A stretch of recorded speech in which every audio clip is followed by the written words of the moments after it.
నమస్కారం దూరదర్శన్ వార్తలకి స్వాగతం. నేను పవన్ కుమార్. వార్తల్లో ముందుగా ముఖ్యాంశాలు. ప్రధానమంత్రి అధ్యక్షతన ఢిల్లీ వేదికగా కొనసాగుతున్న నీతి ఆయోగ్ 10వ పాలక మండలి సమావేశం. హాజరైన పలు రాష్ట్రాల ముఖ్యమంత్రులు, కేంద్రపాలిత ప్రాంతాల లెఫ్టినెంట్ గవర్నర్లు రాష్ట్రాల్లో మౌలిక వసతుల వృద్ధి, స్థిరమైన ఉపాధి అవకాశాలపై చర్చ.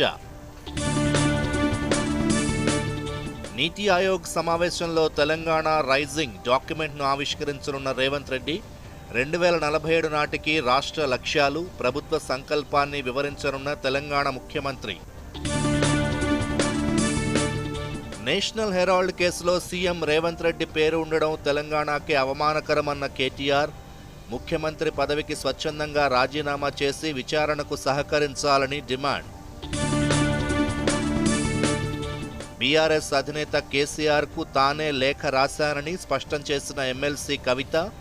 కేసీఆర్ చుట్టూ సరైన వ్యక్తులు లేరని, వారితోనే పార్టీకి నష్టం కలుగుతోందని ఆరోపణ. పార్టీ వ్యవహారాలపై అంతర్గతంగా మాట్లాడితేనే మంచిదని కేటీఆర్ హితవు. పాక్ దురాగతాలను ప్రపంచ దేశాలకు వివరిస్తున్న దౌత్య బృందాలు. నేడు విదేశాలకు పయనమైన మరో 2 బృందాలు బహ్రెయిన్ చేరుకున్న బైజయంత్ పాండా టీం. మన్ కీ బాత్ వేదికగా దేశ ప్రజలతో మాట్లాడనున్న ప్రధానమంత్రి.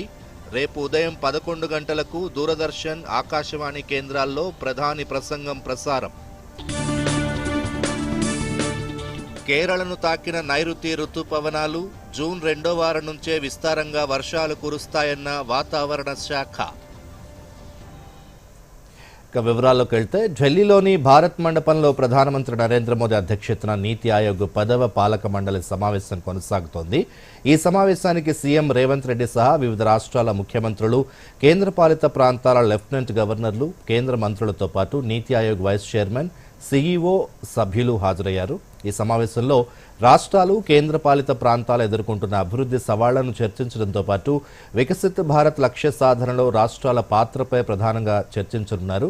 అంతేకాకుండా రాష్ట్రాల్లో మౌలిక సదుపాయాల వృద్ధి, నైపుణ్యాల పెంపు, స్థిరమైన ఉపాధి అవకాశాలు కల్పించడం వంటి అంశాలపైన నీతి ఆయోగ్ పాలక మండలి చర్చించనుంది. ఢిల్లీలో ప్రధానమంత్రి నరేంద్ర మోదీ అధ్యక్షతన జరుగుతున్న నీతి ఆయోగ్ సమావేశానికి ముఖ్యమంత్రి రేవంత్ రెడ్డి హాజరయ్యారు. ఈ సమావేశంలో ముఖ్యమంత్రి తెలంగాణ రైజింగ్ 2047 విజన్ డాక్యుమెంట్ ని ఆవిష్కరించనున్నారు. 2047 నాటికి తెలంగాణ రాష్ట్రం సాధించదలుచుకున్న లక్ష్యాలు, సుపరిపాలన విధానాలు, రాష్ట్రాల అభివృద్ధికి కేంద్రం అందించాల్సిన సహాయ సహకారాలపై రేవంత్ రెడ్డి ప్రత్యేక నివేదిక సమర్పించనున్నారు. తెలంగాణ రైజింగ్ అనే నినాదంతో రాష్ట్రాన్ని $1 ట్రిలియన్ ఎకానమీగా మార్చాలనే లక్ష్యంతో తెలంగాణ ప్రభుత్వం ముందుకెళ్తోంది. ఈ క్రమంలో ప్రజాప్రభుత్వం చేపడుతోన్న చర్యల్ని రేవంత్ రెడ్డి ఈ సమావేశంలో వివరించనున్నారు. ముఖ్యమంత్రితో పాటు ప్రభుత్వ ప్రధాన కార్యదర్శి రామకృష్ణారావు కూడా సమావేశానికి హాజరు కానున్నారు. నీతి ఆయోగ్ సమావేశం ముగిసిన వెంటనే ఢిల్లీలోని పలువురు కేంద్ర మంత్రుల్ని రేవంత్ రెడ్డి కలవనున్నారు. రాష్ట్రంలో పెండింగ్లో ఉన్న ప్రాజెక్టులకు నిధులు, అనుమతులపై వారితో చర్చిస్తారని తెలుస్తోంది. నేషనల్ హెరాల్డ్ మనీ లాండరింగ్ కేసులో సీఎం రేవంత్ రెడ్డి పేరుండడంపై బీఆర్ఎస్ వర్కింగ్ ప్రెసిడెంట్ కేటీఆర్ తీవ్ర విమర్శలు చేశారు. తెలంగాణ భవన్లో నిర్వహించిన మీడియా సమావేశంలో కేటీఆర్ మాట్లాడారు. మనీ లాండరింగ్ కేసులో ముఖ్యమంత్రి రేవంత్ రెడ్డి ఆరోపణలు ఎదుర్కొంటున్నారని, 4 కోట్ల తెలంగాణ ప్రజలకు నాయకత్వం వహించే పదవిలో ఉన్న సీఎంకు నిజాయితీ, నైతికత ఉంటే వెంటనే సీఎం పదవికి రాజీనామా చేయాలని డిమాండ్ చేశారు. సీఎం పదవి నుంచి స్వచ్ఛందంగా తప్పుకొని విచారణకు సహకరించాలన్నారు. లేదంటే కాంగ్రెస్ అధినాయకత్వం స్పందించి రేవంత్ రెడ్డితో రాజీనామా చేయించి ఈ కేసులో నిష్పక్షపాతంగా విచారణ చేయాలని డిమాండ్ చేశారు. ఎన్ఫోర్స్మెంట్ డైరెక్టరేట్ వారు ఈ యంగ్ ఇండియా నేషనల్ హెరాల్డ్ కేసులో తెలంగాణ ముఖ్యమంత్రి రేవంత్ రెడ్డి గారి పేరు కూడా ఛార్జ్ షీట్లో చేర్చడం ఏదైతే ఉందో, ఇది నిజంగా కూడా ఒక రకంగా చెప్పాలి అంటే తెలంగాణ రాష్ట్రానికే అవమానకరం. ఇవాళ మేము తెలంగాణ ప్రజల తరపున ప్రధాన ప్రతిపక్షంగా, అదేవిధంగా భారత రాష్ట్ర సమితిగా అడుగుతా ఉన్నాం. ఖచ్చితంగా రేవంత్ రెడ్డి అయితే తప్పుకోవాలి. కాంగ్రెస్ పెద్దలకు నైతిక విలువలుంటే వెంటనే ఆయనను తొలగించాలి. యడ్యూరప్ప గారు రాజీనామా చేశారు. అప్పుడు యడ్యూరప్ప ఆనాడు ఆరోపణలు వస్తే హౌసింగ్ స్కామ్లో he quit, he stepped aside so that fair investigation could go on. అట్లాగే చాలామంది కేంద్ర మంత్రులు కూడా రాజీనామాలు చేశారు గతంలో. అట్లాగే ముఖ్యమంత్రి గారు కూడా రాజీనామా చేయాలని చెప్పి కూడా మేము డిమాండ్ చేస్తూ ఉన్నాం. రాహుల్ గాంధీ గారు తెల్లారలేస్తే మరోవైపు బీఆర్ఎస్ అధినేత కేసీఆర్ కు ఎమ్మెల్సీ కవిత రాసిన లేఖపై స్పందించేందుకు బీఆర్ఎస్ కార్యనిర్వాహక అధ్యక్షుడు కేటీఆర్ నిరాకరించారు. తమ పార్టీలో అంతర్గత ప్రజాస్వామ్యం ఉందని, లోక్సభ ఎన్నికల సమయంలోనూ లేఖల ద్వారా పార్టీ నేతలు తమ అభిప్రాయాల్ని పంచుకున్నారన్నారు. పార్టీలో ఎవరైనా కోవర్టులుంటే వారంతటి వారే బయటపడతారని కేటీఆర్ పేర్కొన్నారు. దీనిపై విలేకరులు అడిగిన ప్రశ్నలకు సమాధానం ఇచ్చేందుకు కేటీఆర్ నిరాకరించారు. పార్టీ అంతర్గత వ్యవహారాలపై అంతర్గతంగా మాట్లాడితేనే మంచిదన్న అభిప్రాయాన్ని కేటీఆర్ వ్యక్తం చేశారు. లోక్సభ ఎన్నికలకు ముందు మేము పార్లమెంటు నియోజకవర్గాల వారీగా సమావేశాలు పెట్టాం, సమీక్షా సమావేశం. ఇక్కడ అసెంబ్లీలో ఓడిపోయాము, ఎట్లా ముందుకు పోవాలని చెప్పి దాదాపు 17 రోజుల పాటు మీరందరూ చూశారు. ఇక్కడే వేల మంది కార్యకర్తలతో కూర్చొని దాదాపు 7, 8, 9, 10 గంటలు వారితో చర్చించాం. ఆ ప్రాసెస్లో చాలామంది డైరెక్ట్గా మైకులో మాట్లాడిన వాళ్ళు ఉన్నారు, కొంతమంది చిట్టీల మీద రాసిచ్చిన వాళ్ళు ఉన్నారు, కొంతమంది కేసీఆర్ గారికి ఉత్తరం అందించండి అని చెప్పి ఉత్తరాలు ఇచ్చిన వాళ్ళు ఉన్నారు.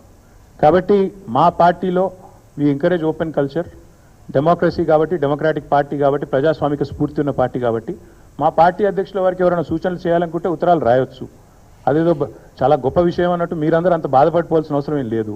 నేను అనేది ఏమంటే మా పార్టీలో డెమోక్రసీ ఉంది కాబట్టి మా పార్టీ అధ్యక్షుల వారికి, మా పార్టీ నాయకులు ఎవరైనా సరే అప్పుడప్పుడు సూచనలు, సలహాల రూపంలో లిఖితపూర్వకంగా ఇవ్వచ్చు, ఓరల్గా ఇవ్వచ్చు, రకరకాలుగా ఇవ్వచ్చు.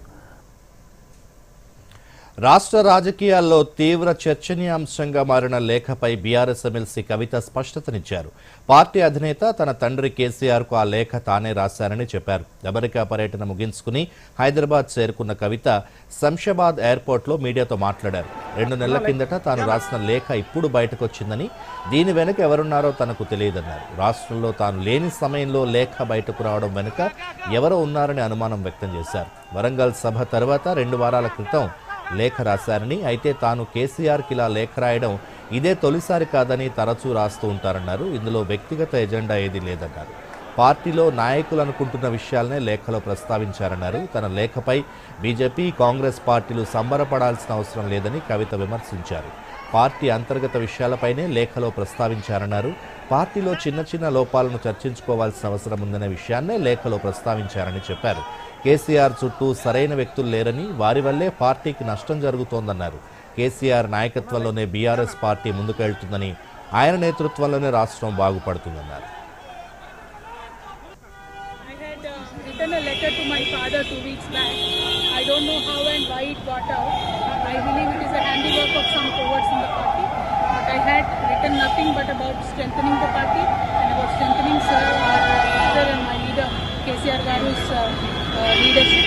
So I believe that the party's cohorts should stop working against the interest of the party. The letter that is supposed to be for the internal feedback today got out. I hope the party gets to the depths of it. Thank you. Jai Telangana. మరోవైపు కవిత వ్యాఖ్యలపై ప్రభుత్వ whip ఆది శ్రీనివాస్ స్పందించారు. కవిత లేఖను leak చేసిందెవరో తేల్చాలని demand చేశారు. కేసీఆర్ చుట్టూ ఉన్న కోవర్టులెవరని, బీఆర్ఎస్లో కవితపై కుట్ర చేస్తోందెవరో తేలాలన్నారు. సొంత తండ్రిని కూడా కలవలేని పరిస్థితి ఎందుకొచ్చిందని ప్రశ్నించారు. లేఖ లీక్ కావడంపై కేసీఆర్ను వివరణ అడుగుతారా అని ఆది శ్రీనివాస్ ప్రశ్నించారు. కవిత గారు, మీ లేఖను లీక్ చేసింది ఎవరు? కేసీఆర్ దేవుడైతే దయ్యం ఎవరు? కేసీఆర్ పక్కన కోవట్టులు ఎవరు? బీఆర్ఎస్ లో మీపై కుట్ర చేస్తున్నది ఎవరు? సొంత తండ్రిని కలిసి మాట్లాడకుండా లేఖ ఎందుకు రాయాల్సి వచ్చింది? మీకు ఫామ్ హౌస్ లోకి ఎంట్రీ లేదా? ఎవరు మిమ్మల్ని అడ్డుకుంటున్నారు? మీ పార్టీ వర్కింగ్ ప్రెసిడెంట్ కేటీఆర్ గురించి ఎందుకు మాట్లాడలేదు? ఇంత జరుగుతుంటే మీ కుటుంబం ఎందుకు మీకు అండగా నిలబడడం లేదు? ఎయిర్పోర్ట్ లో మీకు స్వాగతం పలకడానికి బీఆర్ఎస్ నేతలు ఎందుకు రాలేదు? మీరు రాసిన లేఖ నకిలీదని నమస్తే తెలంగాణలో పేపర్లో రాయించింది ఎవరు? యువతకు ఉపాధి కల్పించడానికి ప్రభుత్వం కట్టుబడి ఉందని ఉప ముఖ్యమంత్రి భట్టి విక్రమార్క అన్నారు. సింగరేణి ఆధ్వర్యంలో ఖమ్మం జిల్లా వైరాలో జరిగిన మెగా జాబ్ మేళాలో భట్టి పాల్గొని ప్రసంగించారు. గత ప్రభుత్వం 10 ఏళ్లు గ్రూప్ 1 పరీక్షలు నిర్వహించలేదని, దీంతో ఉద్యోగాల కోసం ఎదురు చూస్తున్న యువత తీవ్రంగా నష్టపోయారన్నారు. తాము అధికారంలోకి వచ్చిన తర్వాత పబ్లిక్ సర్వీస్ కమిషన్ను ప్రక్షాళన చేశామన్నారు. 9,000 కోట్ల రూపాయలతో రాజీవ్ యువ వికాసం పథకం అమలు చేస్తున్నామన్నారు భట్టి విక్రమార్క. రాజీవ్ యువ వికాసం అని చెప్పి ఈ దేశ చరిత్రలోనే ఏ రాష్ట్ర ప్రభుత్వం చేయనటువంటి ఒక గొప్ప కార్యక్రమాన్ని 9,000 కోట్ల రూపాయలతో ఈ రాష్ట్ర ప్రభుత్వం రాజీవ్ యువ వికాసాన్ని నిరుద్యోగ యువత కోసం అనౌన్స్ చేసి రేపు జూన్ 2వ తారీఖు నాడు రాష్ట్రంలో శాంక్షన్ పత్రాలు కూడా ఇచ్చే కార్యక్రమాన్ని ఏర్పాటు చేశాం. ఏ నిరుద్యోగ యువకుడు ఖాళీగా ఉండటానికి వీలేదు. ఈ రాష్ట్రంలో ఏదో రకంగా వాళ్ళకి పూర్తి స్థాయిలో పని కల్పించే విధానానికి రాష్ట్రం ఈ 3 అంచెల విధానాన్ని తీసుకొని పెద్ద ఎత్తున ముందుకు పోతుందని చెప్పడానికి ఈ జాబ్ మేళా కార్యక్రమం, దీనికి దాదాపు 8,000 మంది పైబడి ఇప్పటికే రిజిస్ట్రేషన్ చేసుకున్నారని చెప్తా ఉన్నా.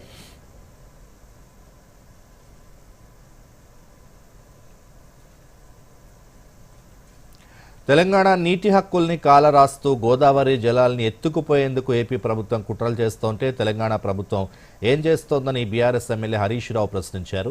అనుమతులు లేకుండా 80,000 కోట్లతో తలపెట్టిన బనకచెర్ల ప్రాజెక్టుకు కేంద్రం 50% నిధులు, మిగతా 50% ఎఫ్ఆర్బీఎం పరిధి మించి రుణ సమీకరణకు ఏపీకి అనుమతించడం అన్యాయమని ఆరోపించారు. ఎక్స్ వేదికగా ఏపీ తెలంగాణ నీటి వాటాలపై పోస్ట్ చేశారు. విభజన చట్టం ప్రకారం కృష్ణా లేదా గోదావరి నదులపై కొత్త ప్రాజెక్టులు నిర్మించాలనుకుంటే రివర్ మేనేజ్మెంట్ బోర్డుల అనుమతి అవసరమన్నారు. కానీ అందుకు విరుద్ధంగా రాష్ట్ర పునర్విభజన చట్టంలోని నిబంధనల్ని ఏపీ ప్రభుత్వం తుంగలో తొక్కుతుంటే అడ్డుకోవాల్సిన కేంద్రం నిధులిచ్చి సహకరించడం దుర్మార్గమన్నారు. కాంగ్రెస్ ప్రభుత్వ అలసత్వం రాష్ట్ర ప్రయోజనాలకు గొడ్డలు పెట్టుగా మారిందని, నీతి ఆయోగ్ సమావేశానికి హాజరవుతున్న ముఖ్యమంత్రి ఏపీ అక్రమ ప్రాజెక్టుపై సమావేశంలో చర్చించి ఏపీ జల దోపిడీని అడ్డుకోవాలని హరీష్ రావు డిమాండ్ చేశారు.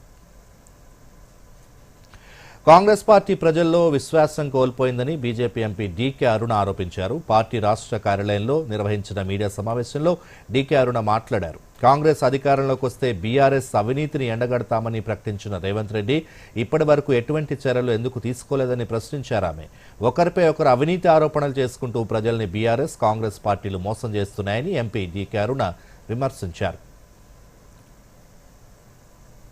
ఏ ఒక్క విషయంలోనైనా వాళ్ళు అవినీతిని బయటపెట్టే విషయంలో ప్రయత్నించారా? దాని విషయంలో మాట్లాడుతున్నారా? ఒకరినొకరు బయట తిట్టుకోవడం, పత్రికలు పెద్ద పెద్ద ఎత్తున సోషల్ మీడియాలో పత్రికల్లో రావడం తప్పితే ఇప్పటిదాకా చర్యలు ఏమైనా చేపట్టినారా? తెలంగాణలో అనేక హామీలు ఇచ్చి తెలంగాణ ప్రజలకు మోసం చేసి అధికారంలోకి వచ్చి 15 నెలలు గడిచిపోయినప్పటికీ కూడా ఇప్పటిదాకా ప్రజలకు ఇచ్చిన హామీలను నిలబెట్టుకోవడంలో విఫలమైనరు. ప్రజలకు ఇచ్చినటువంటి హామీలను నిలబెట్టుకోవడంలో కానీ, ప్రజలకు ఇచ్చినటువంటి హామీలను నెరవేర్చడంలో కానీ ఈ రాష్ట్ర ప్రభుత్వం పూర్తిగా విఫలమైంది.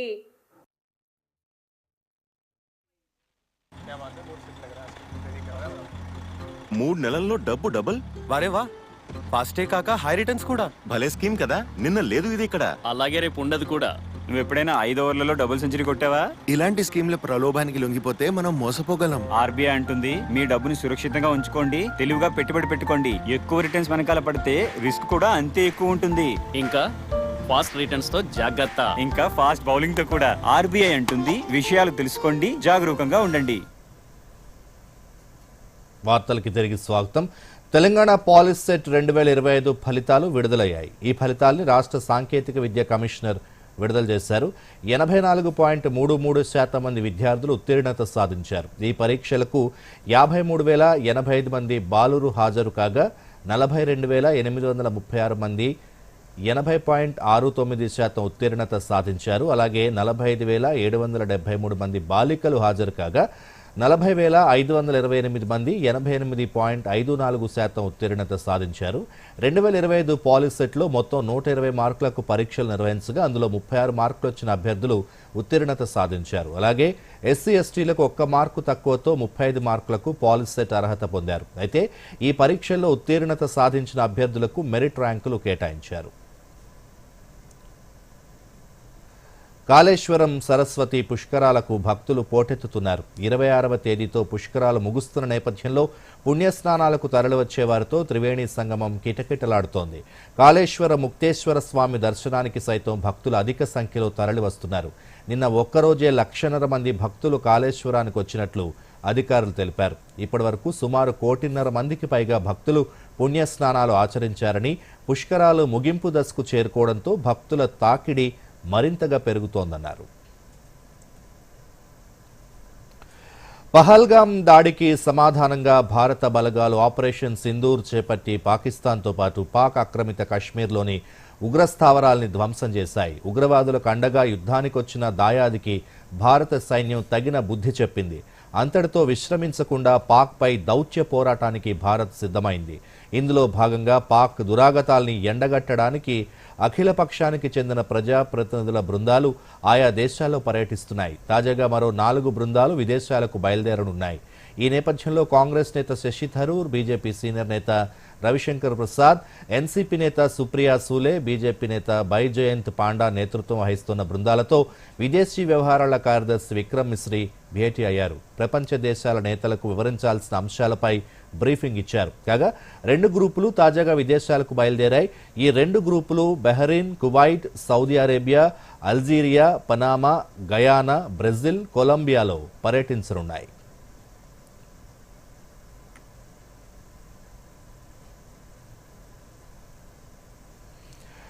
ఉగ్రవాదంతో అంటకాగుతూ మన దేశంపై విషం చిమ్ముతున్న పాకిస్తాన్ను ఎండగట్టేందుకు కాంగ్రెస్ సీనియర్ నేత శశి థరూర్ నాయకత్వంలోని బృందం ప్రపంచ దేశాలకు బయలుదేరింది.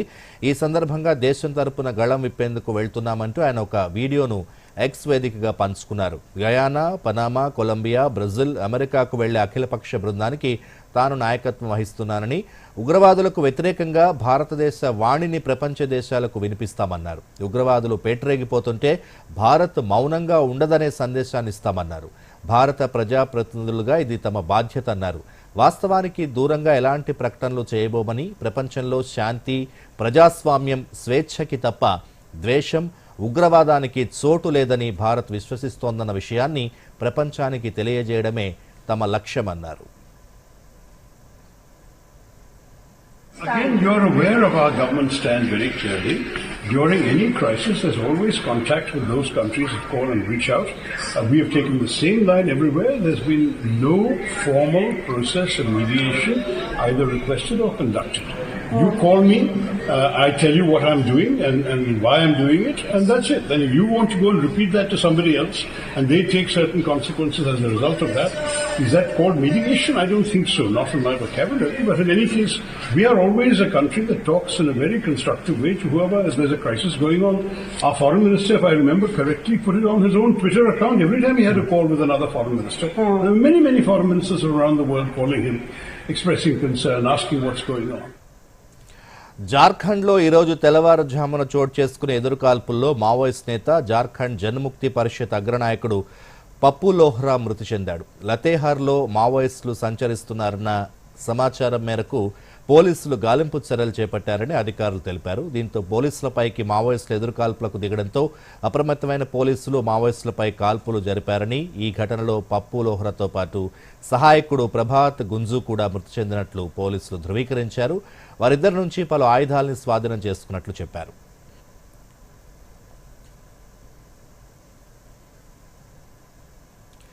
మన్ కీ బాత్ కార్యక్రమంలో భాగంగా ప్రధానమంత్రి నరేంద్ర మోదీ రేపు దేశ ప్రజలతో తన మనస్సులోని భావాలను ప్రజలతో పంచుకోనున్నారు.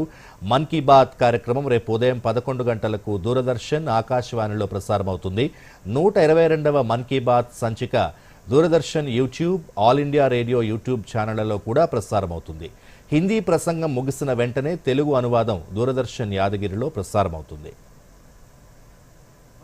की बात है जन जन की, संघर्षों के कुछ किस्से, कहानी कुछ सफलताओं की, अनकही विरासत की, उम्मीदें नए भारत की। महीने के आखिरी रविवार का रहता है इंतजार तक, ब्रह्मपुत्र के घाट से हिमालय के विस्तार तक होती है मन की बात प्रधानमंत्री के साथ। तो सुनिए इस महीने 25 मई सुबह 11 बजे मन की बात आकाशवाणी और दूरदर्शन के सभी चैनलों पर और प्रसार भारती के OTT प्लेटफॉर्म वेव्स पर सजीव प्रसारण लाइव स्ट्रीमिंग के माध्यम से। आप भी माननीय प्रधानमंत्री के मन की बात का हिस्सा बन सकते हैं। इसके लिए आप अपने सुझाव post box number 111 Akashvani Delhi पर भेज सकते हैं या फिर नमो ऐप या माई गॉव के ओपन फोरम में पोस्ट कर सकते हैं। तो याद रखें, रविवार 25 मई सुबह 11 बजे मन की बात। ఉగ్రవాదులకు పౌరులకు మధ్య తేడా చూపని పాకిస్తాన్కు ప్రజల ప్రాణాలను రక్షించడం గురించి మాట్లాడే అర్హత లేదని భారత్ పేర్కొంది. ఐక్యరాజ్య సమితి వేదికగా సాయుధ సంఘర్షణలో పౌరుల రక్షణ అంశంపై చర్చ సందర్భంగా పాక్ రాయబారి అసిమ్ ఇఫ్తికర్ అహ్మద్ కశ్మీర్ అంశాన్ని లేవనెత్తడంపై భారత్ తీవ్రంగా స్పందించింది. ఐక్యరాజ్య సమితిలో భారత శాశ్వత ప్రతినిధి పర్వతనేని హరీష్ మాట్లాడుతూ పాకిస్తాన్ పౌరులపై దాడులకు పాల్పడుతూ భారత్పై నిరాధార ఆరోపణలు చేస్తోందన్నారు. ఉగ్రవాదుల అంత్యక్రియలకు పాక్ ప్రభుత్వ అధికారులు, పోలీసులు, సైనికాధికారులు హాజరై నివాళులర్పించడం ప్రపంచం మొత్తం చూసిందన్నారు. ఉగ్రవాదులు పౌరుల మధ్య తేడా గుర్తించని పాకిస్తాన్కు భారత్ను విమర్శించే అర్హత లేదన్నారు. Pakistan has violated the spirit of the treaty by inflicting 3 wars and thousands of terror attacks on India. In the last 4 decades, more than 20,000 Indian lives have been lost in terror attacks, the most recent of which was a dastardly targeted terror attack on tourists in Pahalgam last month. However, Pakistan has continued to block consistently any changes to this infrastructure and any modifications of the provisions which is permissible under the treaty. In fact, in 2012, terrorists even attacked the Tulbul navigation project in Jammu and Kashmir. These cynical acts continue to endanger safety of our projects and lives of civilians. India has formally asked Pakistan to discuss the modifications of the treaty on several occasions in the past 2 years. However, Pakistan continues to reject these, and Pakistan's obstructionist approach continues to prevent the exercise of full utilization of the legitimate rights by India. Lok Sabha ప్రతిపక్ష నేత రాహుల్ గాంధీ జమ్మూ కాశ్మీర్లో పర్యటిస్తున్నారు. భారత్ పాక్ ఉద్రిక్తతల సమయంలో సరిహద్దుల్లో గ్రామాల్లో పాక్ కాల్పులతో ప్రభావితమైన గ్రామాల్ని సందర్శించారు రాహుల్ గాంధీ. పూంచ్లో పలు ఇళ్లను పరిశీలించారు. అనంతరం ఒక పాఠశాలకు వెళ్లి విద్యార్థులతో ముచ్చటించారు. ప్రస్తుతం సాధారణ పరిస్థితులున్నాయని భయపడాల్సిన అవసరం లేదన్నారు రాహుల్ గాంధీ.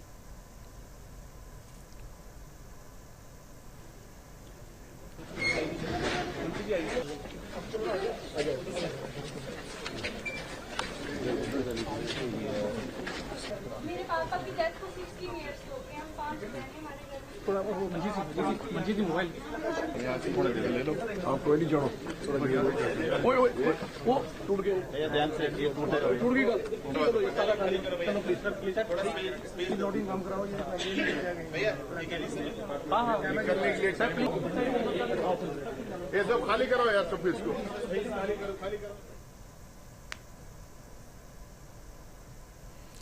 ప్రెస్ కౌన్సిల్ పేరుని వ్యక్తులు, సంస్థలు ఉపయోగించరాదని press council of India secretary Shubha Gupta స్పష్టం చేశారు.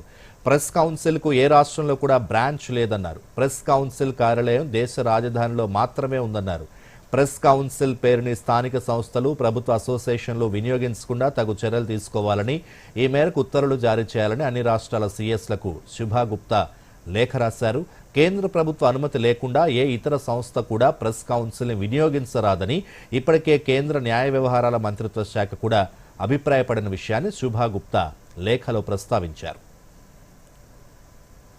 ఇక ఐపీఎల్ విషయానికి వస్తే ఐపీఎల్లో ఇవాళ మరో కీలక మ్యాచ్ జరగబోతోంది. జైపూర్లోని అంతర్జాతీయ క్రికెట్ స్టేడియం వేదికగా పంజాబ్ కింగ్స్ ఢిల్లీ క్యాపిటల్స్తో తలపడనుంది. సాయంత్రం 7:30 ప్రారంభం కానున్న ఈ మ్యాచ్ పంజాబ్ జట్టుకి చాలా కీలకం కాబోతోంది. ఇవాల్టి మ్యాచ్లో విజయం సాధిస్తే పాయింట్ల పట్టికలో పంజాబ్ మొదటి స్థానానికి వెళ్లే ఛాన్స్ ఉంటుంది. పాయింట్ల పట్టికలో మొదటి స్థానంలో ఉన్న జట్టుకి సెమీస్లో ఓడిపోయినా కూడా మరో అవకాశం ఉంటుంది. అందుకే మొదటి స్థానం కోసం అన్ని జట్లు పోటీ పడుతున్నాయి. సరిగ్గా ఫామ్లో లేని ఢిల్లీ క్యాపిటల్స్ని చిత్తు చేసి మొదటి స్థానానికి వెళ్లేందుకు పంజాబ్ వ్యూహాలు సిద్ధం చేస్తోంది. దీనికి తగినట్లుగానే శ్రేయస్ అయ్యర్ క్యాప్టెన్సీలో పంజాబ్ ప్లేయర్స్ అద్భుతంగా రాణిస్తున్నారు. మరి ఇవాల్టి మ్యాచ్లో ఢిల్లీపై ఎలా ముందుకు వెళ్తారో చూడాలి. లక్నో, హైదరాబాద్ లాగే క్వాలిఫైయర్స్ కూడా షాక్ ఇస్తారా అనేది చూడాలి. ఐపీఎల్ సీజన్ 18 రసవత్తరంగా సాగుతోంది. భారీ అంచనాలతో బరిలోకి దిగిన జట్లు కనీసం ప్లే ఆఫ్కి చేరుకోకపోవడం, ఇక ప్లే ఆఫ్కు చేరిన జట్లు తాజాగా ఓటమి పాలవుతూ ఉండడం మరింత ఆసక్తిని రేకెత్తిస్తున్నాయి. మొన్న టేబుల్ టాపర్ గుజరాత్కు లక్నో షాక్ ఇవ్వగా తాజాగా బెంగళూరుకి హైదరాబాద్ షాక్ ఇచ్చింది. గెలిచిన 2 జట్లు కూడా 230కి పైగా పరుగులు చేయడం విశేషం.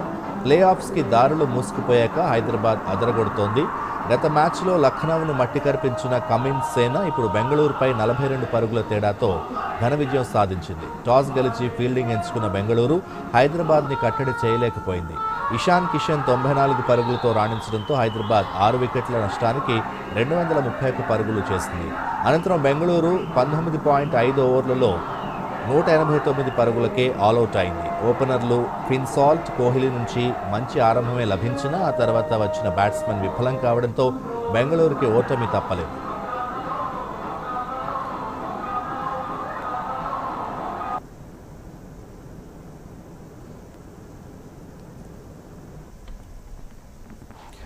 ఐపీఎల్ అంటేనే క్రికెట్ ఫ్యాన్స్లో ఫుల్ క్రేజ్ ఉంటుంది. ఎలాగైనా టికెట్ కొనుగోలు చేసి తమ ఫేవరెట్ క్రికెటర్స్ని స్టేడియంలో చూడాలని ఫ్యాన్స్ ఆశిస్తుంటారు. కానీ మ్యాచ్లకు ఫుల్ డిమాండ్ ఏర్పడడం, లిమిటెడ్ టికెట్స్ ఉండడం వల్ల స్టేడియంలో మ్యాచ్లు చూసే అవకాశం అందరికీ దక్కదు. అలాంటి వారి కోసం ఐపీఎల్ నిర్వాహకులు కొన్నేళ్లుగా ఫ్యాన్ పార్క్లు ఏర్పాటు చేస్తున్నారు. దేశంలోని పలు నగరాల్లో ఈ పార్కులను ఏర్పాటు చేసి అభిమానులకు స్టేడియంలో మ్యాచ్ చూసిన ఫీల్ కలిగేట్లు చేస్తున్నారు. ఈ క్రమంలోనే హైదరాబాద్లోని భారతీయ విద్యాభవన్లో రేపు ఎల్లుండి ఎల్ఈడి స్క్రీన్లపై మ్యాచ్లను ప్రదర్శించబోతున్నారు. ఈ ఫ్యాన్ పార్క్లో ఉచిత ప్రవేశంతో పాటు పిల్లల కోసం వినోద ప్రదేశం, వికలాంగులు, వృద్ధుల కోసం ప్రత్యేక ఏర్పాట్లు చేశామని బీసీసీఐ అధికారి సత్యపాల్ తెలిపారు. క్రికెట్ అభిమానులు ఈ అవకాశాన్ని వినియోగించుకోవాలని సూచించారు. లక్కీ డ్రాలో గెలిచిన వారికి క్రికెటర్లు సంతకం చేసిన ఐపీఎల్ జట్టు జెర్సీని అందిస్తామని తెలిపారు. కార్యక్రమంలో Hyderabad cricket association CEO Sunil కంటే పాల్గొన్నారు.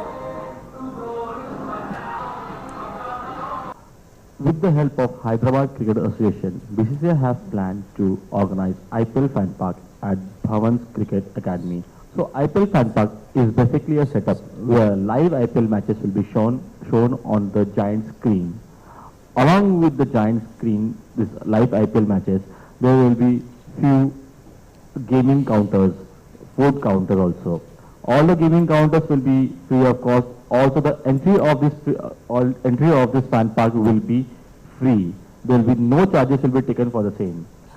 So, I would like to request to all our Hyderabad people, please, with all your friends, family, parents, everyone, please do come at this Bhavan's Cricket Academy. పోలాండ్లో జరిగిన జెనూస్ట్ కుసోసిన్కి memorial మీట్లో Bharat javelin player Neeraj Chopra 2వ స్థానంలో నిలిచాడు.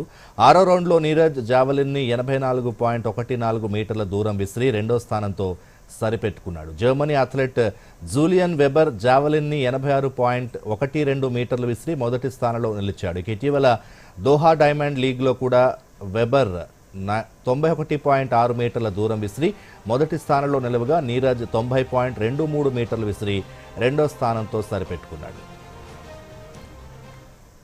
వాతావరణం విషయానికి వస్తే నైరుతి రుతుపవనాలు నేడు కేరళను తాకాయి. లక్షద్వీప్, కర్ణాటక, తమిళనాడు, ఈశాన్య రాష్ట్రాల్లోకి ప్రవేశించాయి. అలాగే పరిస్థితులు కూడా అనుకూలంగా మారాయని భారత వాతావరణ శాఖ తెలిపింది. దీంతో మరో 2 రోజుల్లో ఆంధ్రప్రదేశ్లోకి అడుగు పెడతాయని, వీటి ప్రభావంతో జూన్ 2వ వారం నుంచే తెలుగు రాష్ట్రాల్లో విస్తారంగా వర్షాలు కురుస్తాయని ఐఎండీ తెలిపింది. కాగా అరేబియా సముద్రంలో దక్షిణ కొంకణ్, గోవా తీరానికి సమీపంలో తీవ్ర అల్పపీడనం కొనసాగుతోంది. ఇది ఉత్తర దిశగా కదులుతూ వాయుగుండంగా బలపడుతుందని భారత వాతావరణ శాఖ వెల్లడించింది. రాబోయే రోజుల్లో ఇది తుఫాన్గా బలపడే అవకాశం కూడా ఉందని, దీని ప్రభావంతో గుజరాత్, గోవా, కర్ణాటక, మహారాష్ట్ర, తమిళనాడు రాష్ట్రాల్లో భారీ వర్షాలు కురిసే అవకాశం ఉందని తెలిపింది. మరోవైపు బంగాళాఖాతంలో ఈ నెల 27 నాటికి మరో అల్పపీడనం ఏర్పడే అవకాశం ఉందని, దీని ప్రభావంతో కోస్తాంధ్రతో పాటు రాయలసీమ, తెలంగాణలో ఒక మోస్తరు నుంచి భారీ వర్షాలు కురుస్తాయని ఐఎండీ వెల్లడించింది. భారీ వర్షాల నేపథ్యంలో పండ్ల తోటల రైతులు అప్రమత్తంగా ఉండాలని సూచించింది. మరోసారి ముఖ్యాంశాలతో వార్తలు ముగిద్దాం. నమస్కారం. ప్రధానమంత్రి అధ్యక్షతన ఢిల్లీ వేదికగా కొనసాగుతున్న నీతి ఆయోగ్ 10వ పాలక మండలి సమావేశం. హాజరైన పలు రాష్ట్రాల ముఖ్యమంత్రులు, కేంద్రపాలిత ప్రాంతాల లెఫ్టినెంట్ గవర్నర్లు. రాష్ట్రాల్లో మౌలిక వసతుల వృద్ధి, స్థిరమైన ఉపాధి అవకాశాలపై చర్చ. నీతి ఆయోగ్ సమావేశంలో తెలంగాణ రైజింగ్ డాక్యుమెంట్ను ఆవిష్కరించనున్న రేవంత్ రెడ్డి 2047 నాటికి రాష్ట్ర లక్ష్యాలు, ప్రభుత్వ సంకల్పాన్ని వివరించనున్న తెలంగాణ ముఖ్యమంత్రి. నేషనల్ హెరాల్డ్ కేసులో సీఎం రేవంత్ రెడ్డి పేరు ఉండడం తెలంగాణకే అవమానకరమన్న కేటీఆర్, ముఖ్యమంత్రి పదవికి స్వచ్ఛందంగా రాజీనామా చేసి విచారణకు సహకరించాలని డిమాండ్. బీఆర్ఎస్ అధినేత కేసీఆర్ కు తానే లేఖ రాశానని స్పష్టం చేసిన ఎమ్మెల్సీ కవిత, కేసీఆర్ చుట్టూ సరైన వ్యక్తులు లేరని, వారితోనే పార్టీకి నష్టం కలుగుతోందని ఆరోపణ. పార్టీ వ్యవహారాలపై అంతర్గతంగా మాట్లాడితేనే మంచిదని కేటీఆర్ హితవు. పాక్ దురాగతాలను ప్రపంచ దేశాలకు వివరిస్తున్న దౌత్య బృందాలు, నేడు విదేశాలకు పయనమైన మరో 2 బృందాలు బహ్రెయిన్ చేరుకున్న బైజయంత్ పాండా టీం. మన్ కీ బాత్ వేదికగా దేశ ప్రజలతో మాట్లాడనున్న ప్రధానమంత్రి రేపు ఉదయం 11 గంటలకు దూరదర్శన్, ఆకాశవాణి కేంద్రాల్లో ప్రధాని ప్రసంగం ప్రసారం. కేరళను తాకిన నైరుతి రుతుపవనాలు జూన్ 2వ వారం నుంచే విస్తారంగా వర్షాలు కురుస్తాయన్న వాతావరణ శాఖ. దూరదర్శన్ యాదగిరి వార్తలను ఇప్పుడు సోషల్ మీడియాలో కూడా చూడొచ్చు. యూట్యూబ్ అయితే డిడి న్యూస్ తెలంగాణ, ఎక్స్ వేదికగా అయితే DD news Telangana @DD Yadagiri news, Facebook అయితే డిడి న్యూస్ తెలంగాణలో చూసి సబ్స్క్రైబ్ చేసి లైక్ చేయండి, షేర్ చేయండి.